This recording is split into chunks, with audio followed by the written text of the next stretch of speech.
Spartans to Halo Podcast Evolved, your home for Halo. I am your host, Krysta. I guess that's my new name. Someone spelled it wrong. Damn it, David, you had one job. I am your host, Krysta, and with me today is Oran. Hi, guys. And David.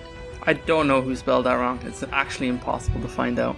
Yeah, no one can ever know in Google Docs. It's impossible. So this week is a super speedy lore week, because we're talking about the Banished, and there's not much to talk about, surprisingly, on the Banished. Check out our website, halopodcastevolved.com or halopodcast.com. That one's the easier one. It features all of our shows, which includes Mission Debrief, a deep dive into every Halo Games campaign, mission by mission. Our Halo Book Clubs, which is a thorough discussion on the extended lore media like novels, comics, books, and short stories, as we hurtle closer and closer to us running out of Halo books. And of course, our newest show, Builds with Blocks, which is centered around the micro action figures and brick-based construction sets of the Halo universe. And of course, we have our lovely, lovely Patreons on our Patreon page, which is patreon.com/podcast of Halo Podcast Evolved. Excuse me. We offer a variety of exclusive rewards for our patrons, like early episodes and swag. We would like to take this moment to thank our Patreons for their continued support. Thank you so much! Yay! Thank you! Yay! We love you all. Finally. We encourage our listeners who want to listen to more and support us to go to Audible. You can listen to Halo books. Did you know that? You don't have to read anymore. You don't have to own actual novels and have really cool bookshelves like me, but whatever. So go ahead and listen to the growing collection of Halo novels all in one place, along with thousands of other novels, podcasts, and guided wellness programs. Oh, and also Audible originals. Use the URL audibletrial.com/podcastevolved to learn more and start your free trial today. I didn't know there was anything other than Halo books. I've only been reading Halo books for the past, 6 years. Alright, so we're gonna go into last week on Halo. We'll make this super speedy and quick. So, who wants to go first? What have you done in Halo, boys? My Irish boys. Oh, me. I played a little more Halo 2 with Vincent, and I can't for the life of me think what the next mission was after Delta Halo. I am so bad with the Halo 2 missions. I could not tell you. What is the Arbiter's next set of missions in that? Is it when he goes into the quarantine zone? It is. It's that... Oh, Jesus, no, you've just reminded me. I'd blanked this out. That's why I couldn't remember. We got fucking slaughtered the whole way through that. I've never had such a difficult set of missions in my life. Made the library seem like a picnic. Are you on Legendary? No, we're only on Heroic. We do not know what the fuck was wrong. Every time we would move, a flood would come up and hit us in the back of the head with its hand and we would just flop dead. Oh, please. I'm doing Halo 2 Legendary Solo next. Don't make me sad.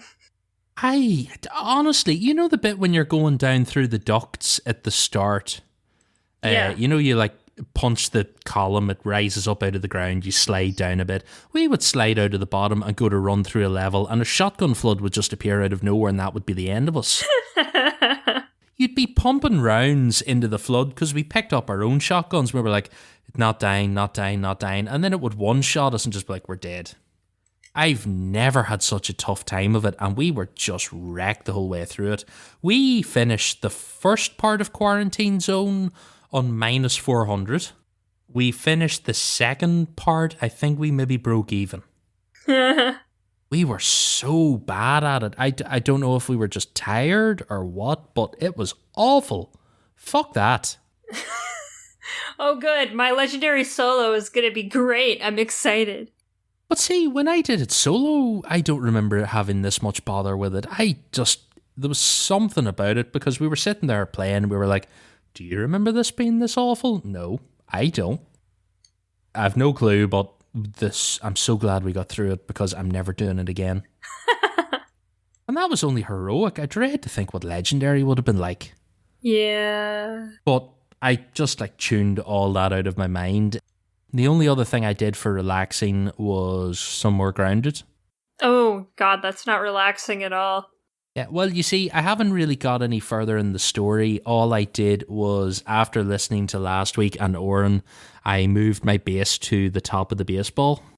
Oh, yeah. So the stupid larva can't come and fuck it up. Yep, I've built a sizable treehouse there, and I just finished like a mushroom patch and the moisture collector things. I also found out the hard way that I murdered some ants for their body parts to make armor with. I came out of my baseball like fort the next day and found soldier ants and was like, oh no, I've done a bad thing. They're angry. Yes, they were angry, but I slaughtered them. Oh, you can't be angry if you're dead. Well, they were very angry right up until the moment they did die. Perfect. It's just one of those things I fire on for a while. There's something relaxing about just building. Although I need better tools because it's very hard to get the wood equivalent because you'll kill all the dandelions and then you like need more stems, but I need like a type 2 axe and I don't have that. I don't even know how to make that. I think you buy them all, you buy the instructions off the robot. 5,000 science or something crazy like that. Stupid robot. But I've just been like goofing around at that on and off. Honestly, I haven't played a big pile else. I've been watching a lot of Brooklyn Nine-Nine lately. That's a good show. It is. I'm on to season 3, so I'm just working my way through it. That's it. I realised the other day I hadn't played my Switch in so long that it's dead. I had to leave it on the charger and just go. I hate when that happens. My Animal Crossing village is probably on fire. Oh my god. I had not touched my Switch in a while, and I had a mini freak out because it just wouldn't do anything, and I'm like, oh shit, is it broken?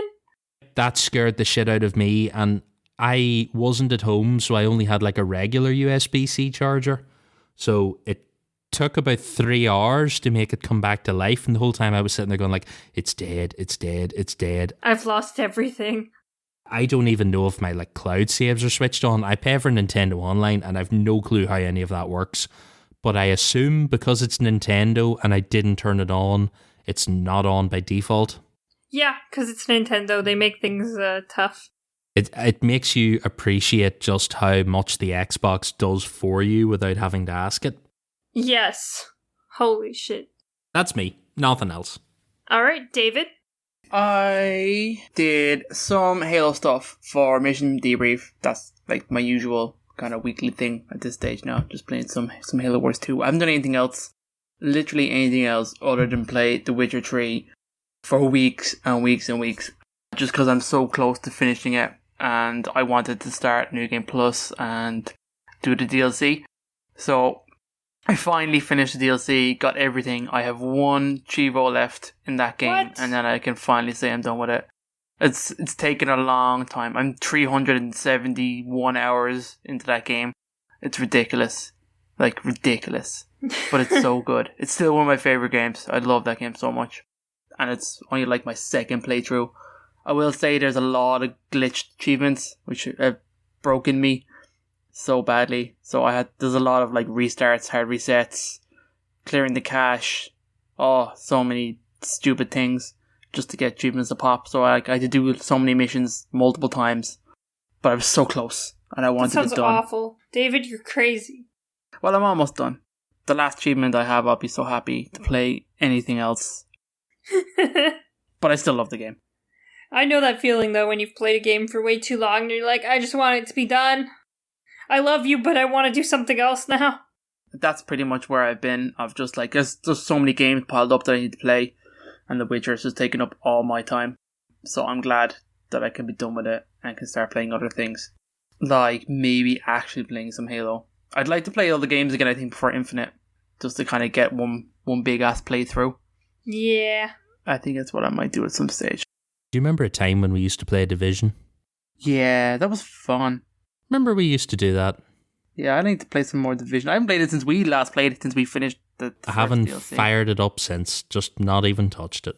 Yeah, I want to, but it's just no. I recommend going back through the Halo stuff. If you can get someone for co-op, that's it. It's just, we bash through 1 or 2 missions and just have a chit-chat and talk about all the Halo gossip of the week. And yeah, it's a good co-op game. It's a good, easy game to play. I'll play with you sometime as long as you like turn Halo 2 down to normal for Quarantine Zone. Yeah, fair enough. I'm not doing that again. We could do it easy and we could like play them all in a weekend. I used to play them with my niece and nephew and I realised you can do like 5 missions in an hour in easy. It's so fast. What? You hardly need to touch the enemies. You like run past them and sneeze and everyone dies. Oh, it took me 5 hours to do 3 missions the other day. That's what I was about to say. Krysta's playing Legendary Solo. Tell us about that, Krysta. The 5 hours was 343 Guilty Spark, the library, and 2 betrayals. It was fun.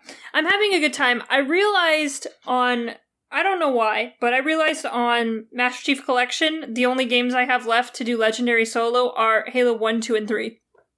I'm like, why the hell haven't I done these yet? So I am going through Halo CE right now. I am currently on Keys. Actually, shortly before this podcast, I did the glitch to just glitch you right into Keys' room without having to do anything else. Because I don't actually want to play that mission. I want to practice that sometime. I've never done it. I can send you the video I use. Please do. It's not that difficult. It took me about 30 minutes to get it. Which is, like, if you're playing Keys on Legendary Solo, that's nothing. And it gets you into the room with the giant blob of Keys. Yeah, I'm happy to just go and fist Keys in the face and be done with it. Yeah, it's really nice. There's a couple things you have to do once you get into that room for the game to recognize, like, where you are. So I'll send you the video. It's not that difficult. The big thing is just getting the positioning right on the pop-up shield. And you're just gonna, once you get the right position, you just want to take a picture of that position and use it as reference. I'm going through that, so all of Halo CE. It's been a lot of fun.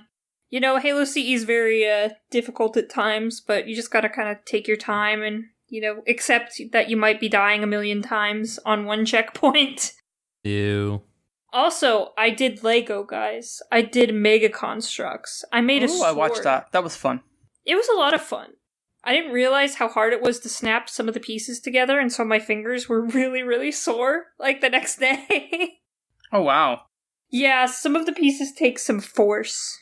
The sword itself is really great. It's pretty steady. They make you make the handle first, and then they make you make, like, one half of the sword and the other half, and then you have to put it all together. And that part sucked, because nothing was quite reinforced at that point, and then once you get it all together, you put a couple reinforcement pieces in. But that part was a little tough. Stuff kept falling off of the hilt. It was just like, oh shit, where's this go? You have too many swords now. I have 4 right now. Jesus Christ, you don't have 4 hands, Krysta. What are you? They just look nice. I like the energy. Are you General sword. Grievous, or are you just going to open your cloak out and fight Chief? Oh yes, another one to add to my collection. That's me. I'm just General Grievous of energy swords. I just collect them all. They look nice, though. I like the look of them. While we're talking about Combat Evolved, I thought of one more Halo thing I kind of did this week. I watched something, which was interesting. In the current pursuit to fill my life with Facebook alternative things, I signed up to Reddit. Oh, no. That's worse than Facebook, you dum-dum. I've been scrolling through our Halo and kind of hating myself a little bit. Occasionally you turn up interesting things. I found a video someone linked to. It turns out Marty O'Donnell had found some stuff in his attic, so he was like going through and playing things. And he was going through his development process for the song from Combat Evolved, Under Cover of Night. Oh god, the doo-doo-doo. So he didn't have, as he said, like, I think it's just a video with text and the different music files. And he says, like, I don't have all of my original notes, but I have these file recordings. So I kind of like he goes through his process. So he's got like the like synth keyboard, and then he's got the drums and the bass beat. And then he's got him singing. He's like sitting in the studio. He's like, this is really embarrassing, but picture me alone in a studio. It's 11 p.m. and I'm bashing these out while the music plays. How it all comes together to form the end of the end song. That audio in the end of that tune is him, which I didn't realize. Unless he re-recorded it, but he didn't say that. But it's just like a nice 10-minute video going through it all. And I just watched that and was like, oh. Also, I think he may have been verified on Twitter this week because they got him to 100,000 follows. Oh, that's amazing.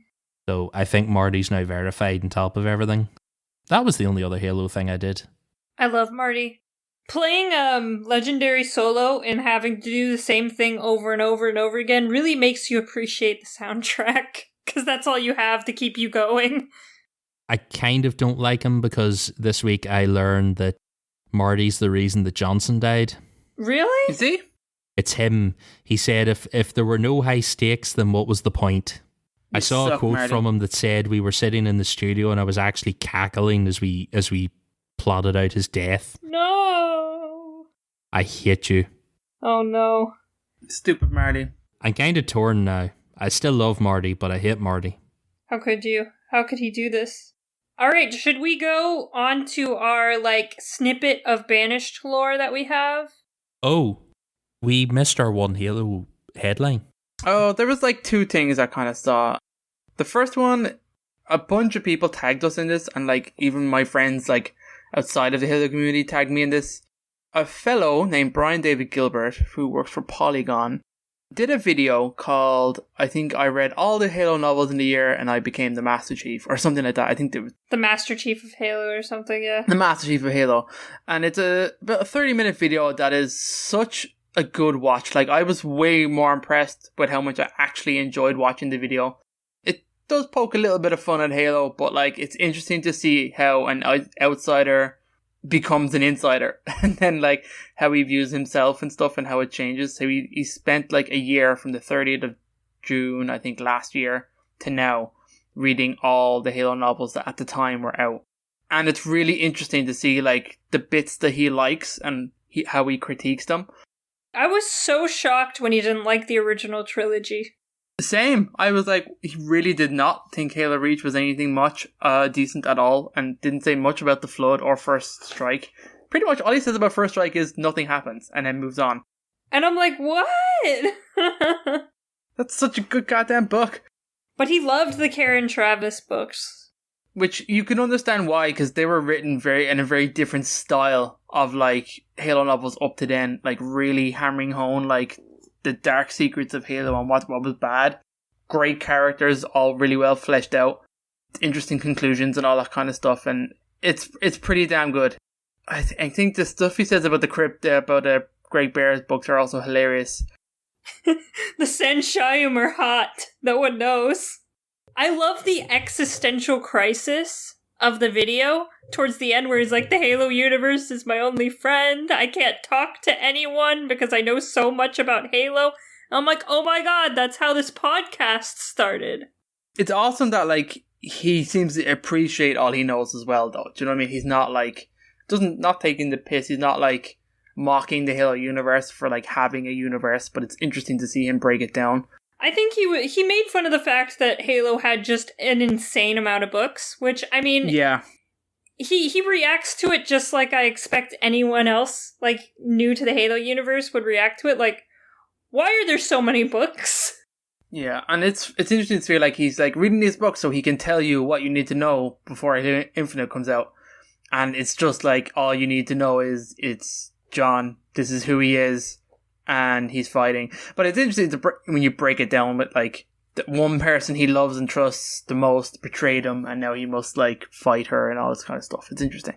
Yeah, as he was going through it, I enjoyed it. Every time he stopped for a tangent, I was like, I need a tangent. And then he starts and you're just going this is everything we do when we talk about Halo. We're talking about the Banished. Tangent. Now we're going to talk about this. Now we're going to talk about this. Oh God, I hate myself. When he tried to describe Cryptum and he only got as far as the end of the first chapters and he was like, yep, I'm at my book limit.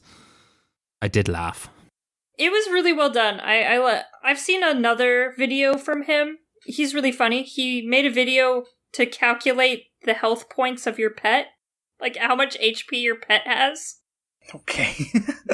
He just makes weird videos like that, but he's a very lovable individual. I thought he was great, and we have, of course, and I'm sure a lot of people have as well, reached out to him to give him love and support. And be like, we understand your strife. Yeah, and if possible, if he's legit and wants to come on the show, we'd love to have him on, obviously. So we're going to try and see if that's possible, but who knows? Your local friendly neighbourhood lore peddlers are here to feed your addiction. Pat you on the back. You can talk to us. It's okay. We sell you Halo lore by the ounce. It's expensive stuff. The only other thing I ever saw that was kind of interesting was somebody made Halo Infinite as an N64 game. And it's like a 2-minute video. Did you guys see this? Yeah, I saw it on Twitter. It's really good. It's really funny. I really thought it was funny how they did it, and they incorporated Craig and stuff in it, and they made it like you were coming out of a painting in Mario 64. It was cool. It was genuinely funny. I did enjoy it. When they're sort of flying in and they're about to crash, and they have like the Brohammer dialogue with the Brohammer chopped noises. Up sound effect. Yeah. But you can hear Brohammer's lines chopped up and distorted in it, being like, yeah, as they crash. I love the effort people put into Halo things. I don't know how that was made, but it was really well done. So fair play to that guy. Anyway, now that I distracted you. Yeah, nice. Now we get into lore. We're on a road, like I said, choo-choo-chooing along, getting our way to the Halo Infinites. But before we get into this week's lore topic, last time was the Hergox, aka the Engineers. We kind of covered their biology, the characteristics, the reproduction and life cycle, their role within the Covenant, and kind of where they are now, kind of post-war. It's a good episode, go check it out. The Hergox are a fascinating race in Halo, and are a wonderful excuse to like get rid of any problem or attack any kind of solution that they might need in Halo. So it's kind of like, we need to do this thing, how is it possible? They can do it, and it's great. They're our get out of jail free card. But this week, we are going to talk about the Banished. Surprise! Red Covenant! The Red Covenant, not purple. These guys, obviously, are way more important than we realize, but I'm super happy, and we all theorized and had lots of debates on who was coming next, what we're fighting. I'm super happy to see the Banished are coming into a mainline FPS Halo game, because all I want to do is shoot those mofos, because they look like fun. And way more fun than Prometheans would be, I think. Maybe, I would imagine, Halo Wars 2, I think did reasonably well, and that's where this group was introduced, but I would say that the vast majority of Halo players probably didn't play Halo Wars 2. The people watching and listening and looking at Halo Infinite might be asking, who the hell are the Banished? And that's kind of fair enough, because even looking up stuff today, they do not feature predominantly in Halo lore, in the extended lore. They're obviously their claim to fame is Halo Wars 2, where they were awesome. They were really, really cool. And I think it was a great intro to a totally new faction that they kind of shimmied into the Halo lore of like, you just guys were always here. You're just a secret, guys. You're quiet. You're over in this end of the universe where we weren't fighting. Which is fair enough. I mean, how else are you going to introduce a new faction mid-universe as a new game kind of launches? So I thought they did a really great job of introducing the Banished originally. They are a mercenary organization and a splinter faction that rebelled against the Covenant Empire and rose to power after the conclusion of the Human Covenant War. This organization is led by Jiral Hane, warlord Atriox. Atriox is a fascinating character. He is awesome. He has such charisma and passion. He is not like your typical Jiral Hane, which is why he was so cool. And we've talked about Atriox loads in previous podcasts and stuff like that, so we kind of, if you listen to us, you kind of know where we stand. We love the Banished, we love Atriox. We love those red Covenant, sexy red. Not right, Krysta? It's a good color. It's a very good color. So, what's interesting about them is kind of how they're structured. Obviously, how they came to be is awesome, but like pretty much kind of like a mini Covenant, which is great in terms of like they took bits of everything and everyone to make what they are. And that gives us plenty of excuses and nice reasons for why we see certain races in certain places, why they can use certain gear, and also opens up some interesting kind of vehicles and equipment that we can see. I obviously cannot wait to fight them. I really want to fight them. So they were formed during the Human Covenant War by Atriox, and he has some lieutenants, Decimus, and several other disgruntled Jiral Hane. They rebelled against their Stinghili masters after being misused by the Covenant as cannon fodder repeatedly, which is kind of crazy to think about using brutes as cannon fodder. But that's what they were like treated the same way the grunts were. They were really looked down on. the Sangheili were really elitists. See what I did there? And they were not happy of really being treated so badly, which is fair enough. Finally, one time, they kept sending Atriox on suicide missions forward, and he kept coming back. And one time they attempted to assassinate him, and he killed his would-be assassin, and came back and pretty much beat the living shit out of the Sangheili. And it was so cool. So they're kind of, the setup of the Banished kind of comes a lot from, there's two sources of mediums, obviously, the Halo Wars 2, but there's also the Rise of Atriox comics. And that's a 5-part kind of mini-comic series that kind of tells a bit of background of the Banished in their formation and kind of some little mini adventures that Atriox went on building up his forces, which is pretty cool. So like that's one of the stories, is pretty much how he came about there. After establishing the group, the Banished kind of started off as little more than kind of raiders and pirates. It's kind of what they kind of slowly built their forces. They kind of conducted surgical raids against the Covenant and other targets while scavenging resources and gathering mercenaries to their cause. So that's kind of an interesting mechanic to think of as them being like a mercenary organization. And they were brought up 1 or 2 kind of other books. Like some of the newer books that kind of came out actually did kind of shove little words or a sentence or two there of, hey, maybe we should get the Banished we should buy the Banished mercenaries to do this job. And then somebody would dismissively say, no, we're not doing that. And that'd be that. But just to let you know that they exist and that they're in the mindset of people, it is interesting. It's good to know that they're there. And the idea out there, they're a mercenary group. I think I'd like to talk about that a little bit later on, because I think Aaron also has some thoughts on this too. So they kind of went from strength to strength after that, doing their raids, and they kind of expanded. And when they expanded, they weren't really impacted by the Great Schism because of the nature of what they were, and kind of ragtag kind of bunch of dudes. I mean, they weren't involved in that big betrayal. They managed to salvage, as you imagine, a lot of the Empire's former assets after its fall. So you imagine that was a great blooming of Atriox's forces, is like having an Empire fall and having all this shit up for grabs. So growing pretty much a formidable power in their own right after about a decade. So while Atriox had already recruited many allies during the Covenant War, the Banished gained many new members, as you can imagine, in the aftermath. With a lot of former Covenant wanting to live the way they always have, as warriors, as part of a large group, and not as a fictitious kind of bickering that they kind of broke down into. Additionally, which is interesting, and this one line is like repeated all over like the Halopedia page, is that human criminals who were influenced by the Banished may also have joined. And that obviously is awesome, because we kind of want to see humans in there. And it's kind of interesting to think of, because we know that there are human planets out there that have pretty much defected. They have no interest in the UNSC. The Covenant wouldn't have treated them any better, but maybe the Banished would. And I think Atriox is smarter like that. And I think it actually comes from the Spartan Journal. Really? The Spartan Manual? Yeah, there's a bunch of stuff in there, like a little bit about like Atriox sending like envoys to these kind of criminal places to kind of garner favor and to purchase and obviously do business with them. And I like the idea of maybe human criminals, either becoming part of the Banished or hiring the Banished as mercenaries to do things. I want to see that kind of fleshed out. So that's kind of interesting. They obviously, one of the cool segments is like, that kind of slowly builds up Atriox. I mean, a lot of the Banished is pinned on this one guy. So that's kind of important to know. Even more so than the Covenant might be. They are all heavily centered around Atriox. He is such a charismatic character that he was able to talk down the Silent Shadow, which are an elite Sangheili team of assassins. And they were sent out against Atriox. And he pretty much talked them down and convinced the team to kill their leader, who was pretty much just saying, oh no, fuck you, I'm going to kill you, Atriox, anyway. So they killed their leader in order to join the Banished, which is mental to think about what it would take to get a Sangheili to do that. I wonder what he told them, because they, like, in the comic, they mention like a contract or something like that.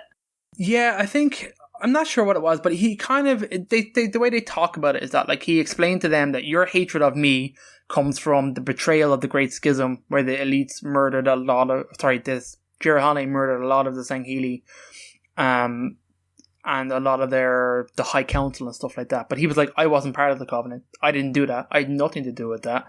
So that kind of took a lot of the wind out of their sails a little bit. That there is no need, that he was say, treat me as something else. Don't treat me like the Covenant, because I'm not. So that helped in a huge way. And obviously he offered them a lifestyle that they don't have anymore. Do you know what I mean? To be part of something great, something that's building, something that's on the rise. And his charisma pretty much sold them on this. And it was such a cool moment. Atriox also confidently sought out powerful CS class assault carrier enduring conviction, which is very important, and his Sangheili crew. His plan was really, really cool that he devised to meet with the shipmaster and pretty much beat him into submission, but then offer him. So this is in the middle of like a huge Covenant fleet. He's like, I want this cruiser. And he pretty much gets himself captured on board while also stowing his own kind of forces on the ship. He kind of pretty much turns the tables on the leader, who is Left Valor, who thinks he's captured Atriox, his great warlord, but he hasn't. He himself was actually captured. And then it's kind of like Atriox just pretty much wins him over in terms of, you don't have, the Covenant doesn't exist anymore. You don't have any reason to be part of them. They don't treat you like you should be. You should join me. I can offer you fuel in services if you join us. So like, this shipmaster agrees and pretty much defects to the Banished, which is crazy. And it's an awesome moment in the comics as well to see that space. He does like a slip space jump a meter or two ahead of himself, and then just fucking blast from that just devastates the entire fleet around him and allows them to escape. It's so cool. Just visually, just one of the coolest things that they did. Again, it's just setting up who these Banished are. They're just an awesome, and I'm going to say it numerous times, ragtag bunch of dudes of like just this awesome guy over here, this awesome guy over here. Like interesting characters building up this force. His chieftains, he has led divisions of Banished into the Urhani colonies and human criminal enterprises to build connections and spread their influence. So Atriox was open to recruiting capable assets of any species, and the human criminals were welcome to join if they desired. Which is, again, that just gives us that interesting element of what we might see. So, maybe Banished using human weapons, human vehicles, that kind of stuff. I don't think they're opposed to stuff like that, like the Covenant were. No. Again, that's the kind of the big thing about the Banished. Like, they're not religious in that way. They don't have those ideologies. They're very much just a pragmatic military force. I'm going to delve into now a little bit of their governance and their society, because that's kind of interesting. As you can imagine, as a mercenary organization, they're essentially a military hierarchy led by Atriox. The prevailing philosophy is one of ruthless pragmatism, with their operations focusing solely on accruing useful resources for their war machine. Their overall goals are essentially centered around increasing their power through raiding and conquest. Now, I'd like to think Atriox has a bit more in his brain, other than just becoming more and more powerful, that he has a goal. Their chain of command is predominantly composed of Jiralhane. It's kind of a twisted bureaucracy, which kind of says there, which Atriox subordinates constantly compete for influence and favour in their War Master's eyes in hopes of increasing their own status.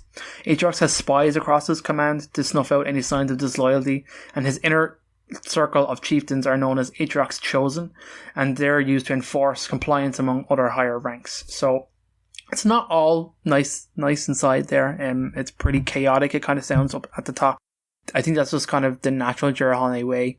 The Banished are thoroughly irreligious, so I said they lack taboos regarding the treatment of foreign technology, for example, despite some individual named Decimus secretly harbour a reverence for the foreigners. So you can see that in some of the kind of DLC that kind of came out when Halo Wars 2, that there are still some believers in there, but it's not predominantly, it doesn't hold them back in any way. Even though they've welcomed a mix of races, the rivalry between the two species still manifests, as you can imagine. The Sangheili under Decimus' command are treated with resentment and often sadistically sent on suicide missions. This is due to some Jiralhane, Decimus and Tyrannus in particular still holding a grudge against the Sangheili for treating the Jiralhane the same way. Concurrently, Left Valor's Sangheili crew feel strong hatred towards Atriox Chosen, so like they're not at all best friends, even though they're in this kind of working contract. So I wonder if there's a way of you breaking up the factions or maybe turning them against each other. That could be interesting. Maybe kind of like sowing subterfuge and stuff like that within the Banished. I don't think Atriox would. I think Atriox would reel people in pretty quickly, though. I think so too. But what I'm thinking of is, in Atriox's absence, how strong are the leaders left behind? Is it Scarrow, which we're going to talk about a little bit? Like, is he strong enough to keep this force together? I'm not sure. that's kind of cool. And I really say that obviously there's numerous Ungai, and I think it's kind of interesting to talk about them because they're treated, I'd say, almost even worse than they were in the Covenant. So they're generally regarded as mere cannon fodder, no surprise there, and often abused by sport for the Jiralhane superiors. A number of thrall colonies exist where Ungai are bred only to be indoctrinated in the service of the Banished, and most violent individuals are set apart and formed into suicide squads. So the Banished have massed a small complement of Hurgok, who keep on serving the Ark, are imprisoned and harnessed, equipped with control yokes to keep them in constant agony, to stop them trying to repair everything that's damaged so they can be kept to the Banished kind of goals, which sounds horrible. The Banished are also field Magolo troops, many of whom are unusually violent for their kind, and have been forced into service as well, while Banished Scarabs use unstable plasma generators that quickly kill the Legolo in their control systems. So during their campaign on the Ark, the Banished did not employ kick-air mercenaries, as we know, but a group of has-been-hired pirates dubbed the Freebooters during Installation 07 conflict. So that's one of the newest pieces that we know about, that there are kick-air pirates hired in. Again, giving some of that mercenary element to it, and probably why we see a different hodgepodge of kind of like gear and equipment that is going to be presented to us. And that's kind of all I really wanted to say. Touch upon, obviously, they're a big on salvaging and repurposing equipment. They steal their pirates. They're very good at retrofitting. Even more so, that surprised a lot of like technicians and how efficient they've been able to modify some of their equipment.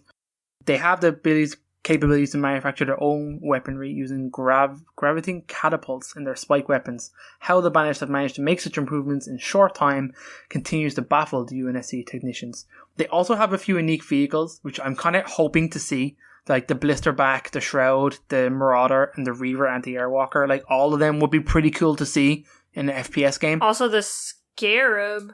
Yeah, the Banished Scarab would be dope. I mean, there's sweet. So much potential there. Locust? Like specific detail, like Locust, yeah. Like I'm not going to go into any more particular detail. Just what do you guys think about that? I mean, we have what we know now, pretty much from Halo Infinite, is that obviously they're one of the main protagonists. I'm guessing there's another faction, the Harbinger, whoever that is. Because I kind of forgot and kind of maybe played down the mercenary aspect of the Banished, and since we know there's a big divide in their forces between what's on the Ark and what's probably on Installation 07, we have a new leader, Iscarum, essentially leading the Banished forces. And I thought his introduction was pretty cool. Not Atriox style, but like his speech was dope. Do you know what I mean? I mean, that really sold me on him. Really liked the idea of maybe since he beat the humans, he's been bored. His forces are bored. I like the idea of fighting for glory and honor instead of... Because up until now, we've only seen anyone fighting for, oh, we're doing this for our religion. You know, we're doing this for religious things or to unlock a 400 artifact or this and that. It's interesting to have a character who just wants to fight for fun. Who's like, you know what? You're a good rival to me. I'm going to fight you because I think it would be fun to fight you. Yeah, I love the idea that maybe he's not like... I know Chief kind of says it like there'll be no Earth unless... There'll be no home unless we kind of finish the Banished here. But I wonder if like they're not trying to take over the world. They're not trying to directly attack Earth. They're just sitting on this ring after defeating the humans bored. And they're just like, what the fuck do we do now? We don't have Atriox to tell us we've won a big battle. Fuck this. Do you know what I mean? What else do we do now? And then the Chief wakes up and starts causing hell. And he's like, oh, hell yeah. Now I got something to do. And that's kind of what I was thinking of. Maybe the Banished are falling apart a little bit. Maybe they are getting a little bit factitious because maybe a bit of infighting. And that Iscaro needs a common foe to unite his own forces against Chief. I like that idea. Maybe that plays into it a little bit more. I'm not sure. But obviously they've hired in mercenaries to kind of bolster their own forces. That's all cool. That all gives us a totally different style of enemy to fight. I can't wait to see what they did. I hope this Banished has a unique flair to it as well. And I think maybe with Iscarum they might. But what do you think, Aaron? You've been quiet. Sorry, I've been kind of digesting there. I like the Banished. I just want to know what their motivation is. I think 343 stumbled onto a beautiful art style with them. They have a great aesthetic, yeah. Yeah, there's nothing that doesn't look cooler than the original. I know the Banished Phantoms in the Infinite trailer look a little bit peculiar, but I think that's just something they'll work on. But all of their gear and their ground stuff all looks quite cool. Their armor's very funky. You watch those, like you watch the cutscenes in Awaken the Nightmare and you just think like these are cool ass fucking soldiers and you want to watch them go at it for a while. But I want to know what they're up to. It sounds like they've teamed up with the Harbinger, whoever that is. I still assume Cortana. I kind of thinking as well, like the Harbinger perhaps is the person who hired the Banished. You know, if they're a mercenary force, could they be hired to come to the Ark, come to Installation 07 on the behalf? Isn't the last mission in Halo 5 Harbinger? Oh, shit. The last Osiris mission. That probably refers to Cortana then, because I think that's the mission where she was trying to seal Master Chief in the Cryptum, right? Oh, it's not. It's called Guardians. Is it Guardians? There's a Harbinger achievement then, is there? There's no Harbinger mission in Halo Wars, in Halo 5, no. Oh, it's an achievement in the final mission. Oh, is it? And there is a Harbinger achievement guide. Let's see. And maybe I misremembered it. Maybe the Harbinger is the achievement you get for finishing that mission. Complete the breaking on legendary difficulty without the entire fire team dying. That is the Harbinger achievement. Oh, wow. Interesting. So it's related to Blue Team. I still think the Harbinger is either someone working for Cortana or Cortana. My crazy theory that Atriox is at the Ark doing either a favour for Cortana or being nudged by Cortana. Yeah. I could very easily see the Harbinger being a front for Cortana. I don't think Atriox would team up specifically with Cortana, but I could see him being played. Yeah, like, conveniently he finds, like, the information on how to get to Installation 07 or something like that, you know? There's so much stuff that Cortana can do to kind of point someone in the correct direction. Like, we've seen this in the novels with Dark Moon. Like, Dark Moon are a construct entirely of an AI's making, and they're acting as a pawn and a proxy. They're doing essentially what... I had the AI's name on the tip of my tongue. Medicant Bias? No, the one in, like, Last Light and... Oh, Intrepid Eye? Intrepid Eye. Like, Dark Moon Enterprises is Intrepid Eye's creation. They do her bidding, or his bidding, or its bidding. I could easily see the Harbinger being something similar, Cortana with a face that doesn't link straight back to her. That's a super cool idea. I don't know if they would do it in a game. That's the only thing I'd be worried about. If they go into that level of detail in a game. I think they might not go into that. You might just have the Harbinger slowly be revealed to be, you know, you see the Harbinger dealing with the Banished for a while, and then at some point down the line you find the link that the Harbinger is dealing with Cortana. I could see that being the way it goes. I think I'm still convinced Atriox at some point will be our friend. He will be our new Arbiter ally. You think enemy of my enemy is my friend kind of situation? I think at some point Atriox will find out he's been played, but in the meantime we will have torn Isharam's spine out through his mouth and murdered him because we had to. But that's how you get around that, and you still be Atriox's friend down the line, is his generals will have been played in his absence. I could easily see, just thinking off the top of my head, if you take Atriox out of the equation, maybe it's much easier to manipulate the Banished. Like you send Atriox to the Ark to do something, you send him there with clues that he thinks he's found himself, and then while he's trapped out there, you send your representative to do a few things and make a few deals and get the Banished on your side. I don't think it would be hard if the Banished feel abandoned by Atriox. Cortana's an AI. She could emulate Atriox's voice and be giving orders to Escharum. I think she could, but I don't know. Like, I'm curious. I have to see where that goes. Overall, I like the Banished a lot. It's nice to be able to fight brutes and get new weapons and new equipment. Also, as someone pointed out, I think this is the first time in Halo where we will be able to, in first person, fight the brutes and the elites side by side. Oh, yeah. We've never fought an army made of brutes and elites together. I would have to go back through Halo 2 to see if there's like a... We never did, because you think about it, the whole time you start Halo 2, you fight the elites as the Arbiter. There's no brutes there. But the time the schism starts, you are the elites fighting the brutes, or you are Chief fighting the brutes. Is there not are you not in, like, on Earth, in Africa, in New Mombasa, fighting both? Is it just No, elites? I think brutes are introduced later in the game. Are brutes not in Halo Wars? Are brutes not in ODST and then there's no elites? I don't think you ever fight elites. All the and elites brutes are dead together. in ODST. Halo 3, you fight The the elites brutes are with on the your elites. side. Yeah. Yeah. So I don't think you ever fight them together as a combined enemy. Well, that's weird. That is so strange to think that. I'll report once I go through Halo 2 again, because I'm about to do that. That's the only place I could think that you would fight both.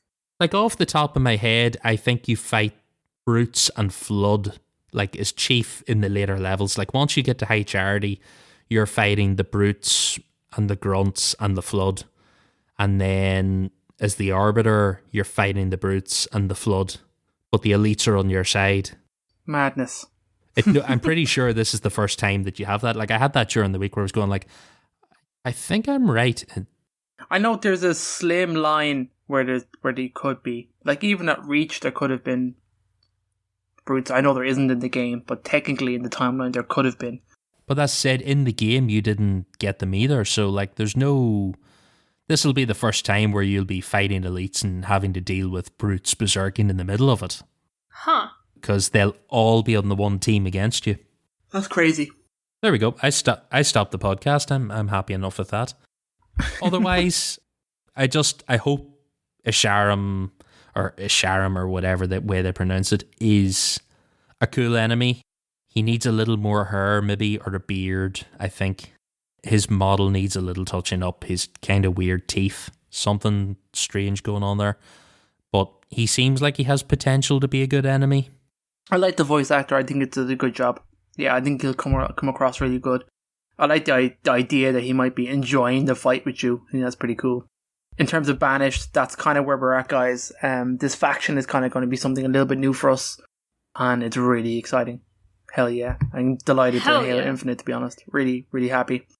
And with that, I think you want to close us out? Sure, yeah. That's about it for the Banished, boys and girls. So, thank you for joining us. You can find every episode of all of our shows on our website, halopodcastevolved.com. We've gotten to a point in our podcasting career that the RSS feed can't include every episode we've ever made. If you're looking for some early episodes or something like that, you gotta go to our website, halopodcast.com. It also features links to our Discord server, Facebook group, Patreon page, Xbox Live Club, and other contact information, including our juicy gamer tags. If you want to call us and leave us a voicemail and be featured in one of our live news episodes, give us a call, 205-EVOLVED. That's 205-386-5833. Just as a note of caution, we will be playing your voicemails live on our episodes, so just be sure, don't put any of your personal contact information on those voicemails, or else we can't play them and feature you. So just be mindful about what you're saying in those voicemails, so that we can use your content to the best of its ability. And with that, I have been your host, Krysta, and until next time, evolved! Evolve!